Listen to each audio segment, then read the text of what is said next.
So, a little bit of background before I start. I lived in a small town, which was surrounded by woods. Our backyard faced a pond, and you had to walk around the pond for a few minutes before you could enter the woods. Through the trees was a large, circular walking path. Usually, people would take their dogs out there or just went jogging. You know, the typical everyday stuff. It was a very nice path, though. My family and I always took our dogs out into that forest. The path took around 20 to 30 minutes to walk completely, so it was a good length for us to get some exercise. Now that you have an idea on the setting, I'll tell you what happened. I was around 10 years old at the time, and my sister was 14. She decided to take our dogs for a walk and asked me to come along, taking that I didn't really have much to do anyways, so I said sure. We were walking our two dogs, a small one and a larger one. I was placed in charge of walking the bigger one, whose name was Jip, and he was the typical alpha male dog who always wanted to be up front. Our smaller dog, whose name was Evie, was typically very calm and always liked taking her sweet time. She was always stopping and sniffing spots for a long time. Jip was getting particularly anxious and wanted to keep on walking, so he was pulling me. Being 10 at the time, Jip had quite a lot of force on me. So I told my sister I would be a bit further up while she let Evie finish up her sniffing. My sister said she was fine with that. Now, we live in a super safe area. Just your typical town. No troublemakers around. Just a super clean-cut area. So we never assumed anything could go wrong. It just never occurred to us. While I had just rounded a corner on the path with Jip, I looked back and saw Evie was still sniffing up a storm. So I walked just a bit further, just barely out of my sister's sight. Not even a minute later, my sister came quite frantically around the corner, hurrying Evie along with her, and told me to just keep walking. I saw the fear on her face, and I did as I was told. The entire way home, she was dead silent, not saying a single word. I was, of course, very scared at this point, and I didn't know how to react, so I was just trying to keep up with her pace. Jip also helped me along with that. Once we made it home, I finally asked her what had happened. She told me she saw a man dressed up as a mime staring at her from behind a tree, and that she tried to act like she didn't notice him. But her facial expression must have given her away. As she started walking, the mime started following her. Not on the path, though, but systematically behind each tree. She swore every time she looked back, he was behind a closer tree. Apparently, when she turned the corner, she didn't see him anymore. I don't really know what to think. I felt pretty bad that I had gone further with Jip, but my 10-year-old mind didn't really assume anything could go wrong in such a safe area, which is why it came across as even more of a shock to me. My sister hasn't said anything about it since that day, but she knew for certain she saw a man dressed up as a mime. It didn't seem to affect her too much afterwards, luckily, but it must have been quite a scare knowing that I wasn't in sight, and knowing some freak dressed up as a mime was following her. Luckily, nothing else happened, and we have since moved after that. So next time you find yourself hiking through the woods, keep an eye out for creepy mimes watching you from behind the trees.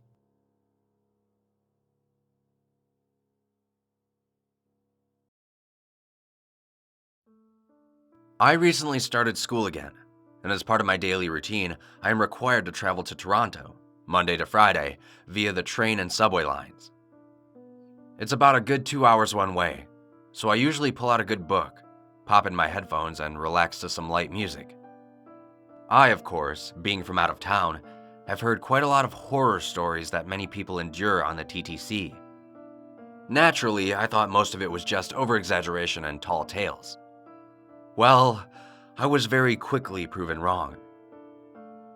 Rewind to a week ago. I had just finished a very long, grueling day of school and wanted nothing more than to just relax and get home as soon as possible. I took my usual bus route to the subway station and sat down on one of the seats directly next to the exit door. Now, a little context. I am facing forwards, looking at one seat ahead of me across the aisle of the subway car. This seat was occupied by a 20-something Asian woman who was playing some game on her phone and was paying absolutely no attention to anything going on around her. Next to this seat, opposite me, is another seat facing towards the Asian woman. And it's the person in this seat that made my 40-minute subway ride very disturbing. Occupying the seat was another woman, about 30 to 40 years of age, who possessed a very creepy smile. I say this because she never stopped smiling. And I mean, she was smiling the entire subway ride. Anyways, the train pulled out of the station and we were on our way. For the first half of my trip, she would continuously be staring at this girl across from her, laughing and muttering to herself. She would also take out her phone from her purse and start taking pictures of this girl. How the other girl didn't see this happening, I have no idea. About halfway up the tracks, the Asian woman left the car, and this is where the lady's attention was directed to me. She turned towards me and just smiled at me with a huge, toothy grin. I knew deep down if I made eye contact, I was going to be in for a bad time. So I just stared at the poster on the roof of the train for what felt like hours. Eventually, she got the hint that I was avoiding her gaze like the plague and went to plan B.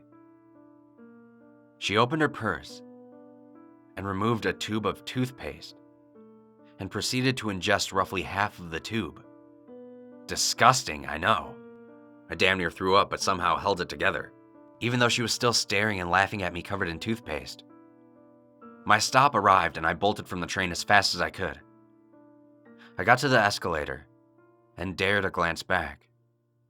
And guess who I see walking quickly after me, arms at her side, still smiling. I was understandably terrified by this point. I ran out of the station right to the bus, just as it was about to depart. I took one final look back, and there she was, standing on the platform, her head cocked to the side, still smiling and waving goodbye to me.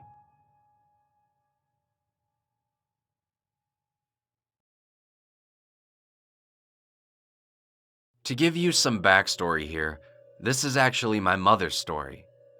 However, I was with her during the time of this incident, but I was only 5, therefore I only remember this slightly. But I'm going to tell it from my mother's point of view anyway.